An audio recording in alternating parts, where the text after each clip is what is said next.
With so many foundation colors and shades to choose from, how can you choose the right color for you?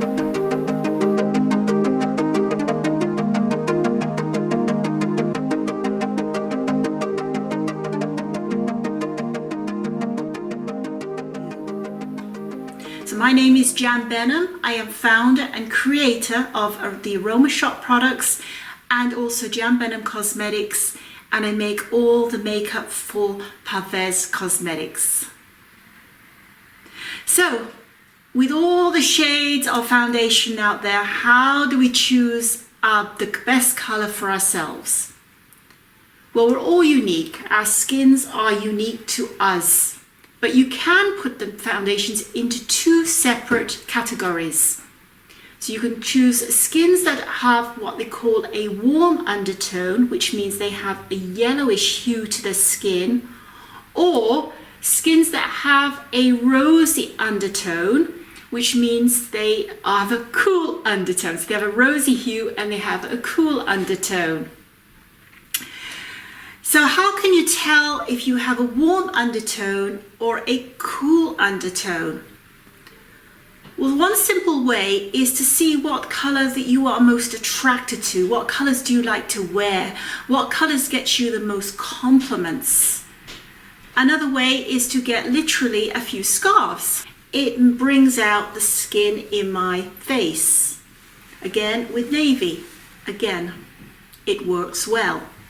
But if I put yellow, and unfortunately I didn't bring one with me today, but if I bring a yellow scarf or an orange scarf and wear that, it makes me look washed out and sick and pale skin and pallid, and nobody gives me any compliments whatsoever. So now we can figure out also jewelry, which warm undertones really suit gold jewelry, whereas cool undertones suit silver or white gold. So I tend to wear white gold or silver. So those are some simple ones, and you can always have your colors done by an expert, but just by wearing and putting scarves around your face and seeing, and you will find that actually most of your wardrobe, the wardrobe that you wear, is usually the correct colors for you.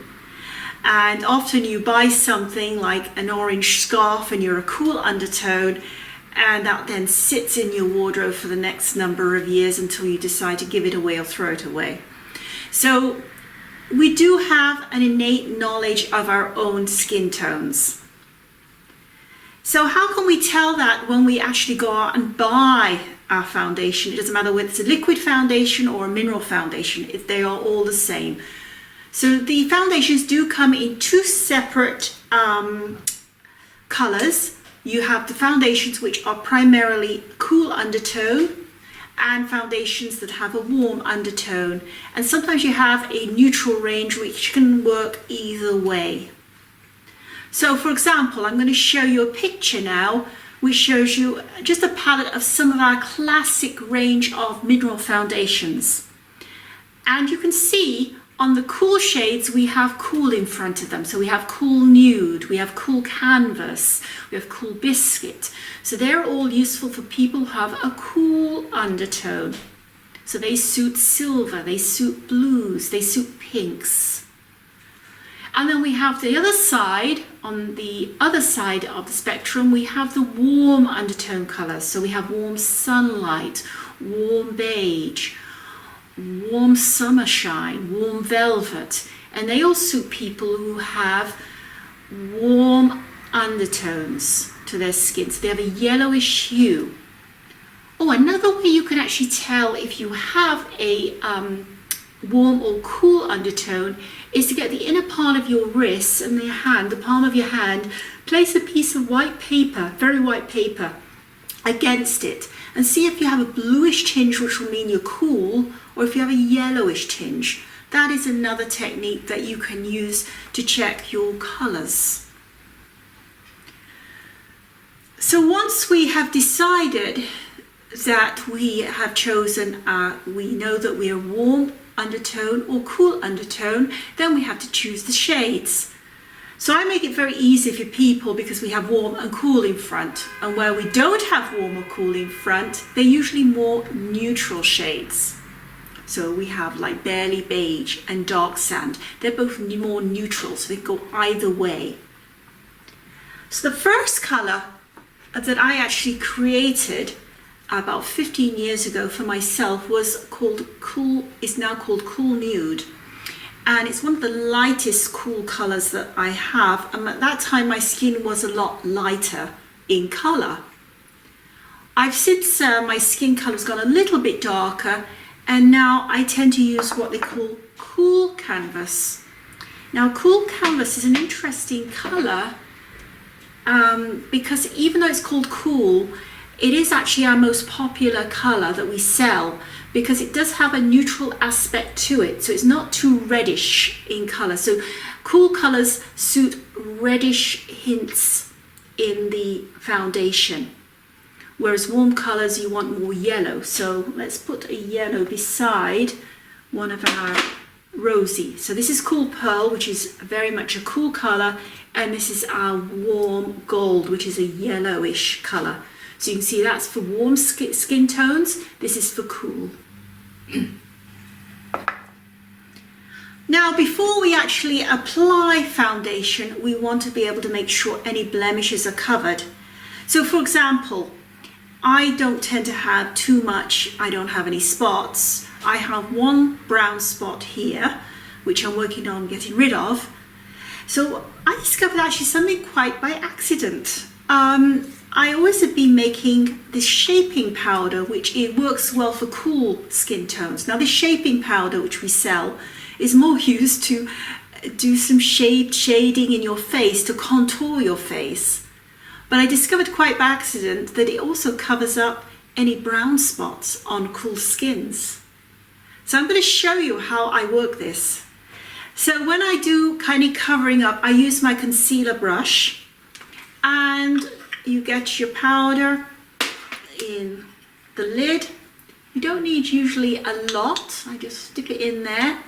And then I apply it, and I'm going to show you right on the area where the spot is. If I can see it there, and you can see it starting to disappear. So you can repeat that as often as needed. Now, the other area where I tend to want to cover is my nose area. It tends to get a little bit of red just here where I sit my glasses on. And I'm going to take my glasses off right now. And I have another range of, the foundations I've been talking about is a classic range.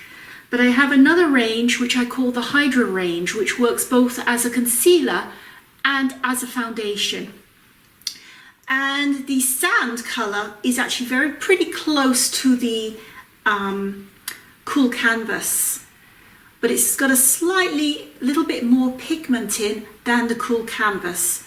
So sometimes I will use the sand on where I need more. Again, I'm going to use my concealer brush, and how I apply it is wherever I want more coverage, I just apply to the area that needs a little bit more coverage.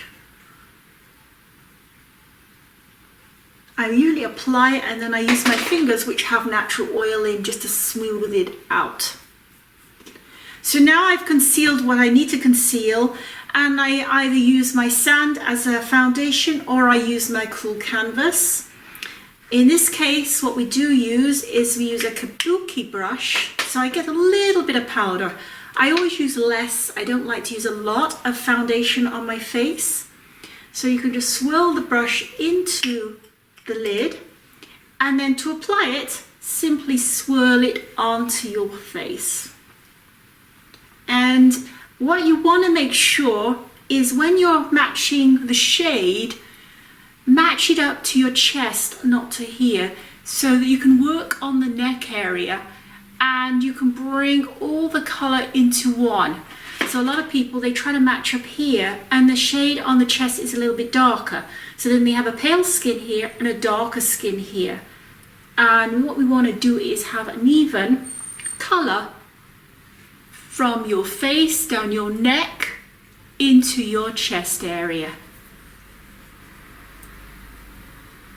Okay, now if I wanted to, I would apply another layer. I don't tend to do that. That's just my personal choice.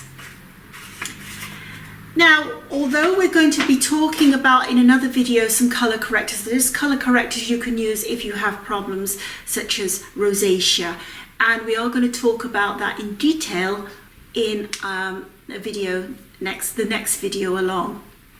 But in the meantime, going along the same theme, if you want to apply a little bit of blusher, now for example, I am a cool tone, so again, you look at the same principles. If you're a cool tone, you want to be applying pinks, not orange colors.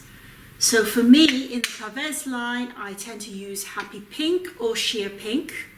Whereas if you're a warm, then you could use like more of a golden shade, or more like warm sand is very good. So again, less is more. A very small amount, you don't want to look like a clown, into your blush brush, and all you want to do is just apply a touch to your outer cheek. No, don't pull it in too far, just to the outer cheek, and you can even bring it up over your forehead and around, just to give a little bit of a glow. So just a touch. It's very, very small amount. A little goes a long, long way. In the summertime, if I'm wanting a little bit more of a glow, then I often use a little bit of bronzer, and I often use the Summer Sun bronzer. So I'm actually going to add a little bit of that. Again, the Summer Sun bronzer has a little bit more red in it than the other bronzers, so you need to look at the hue. And again, a little touch.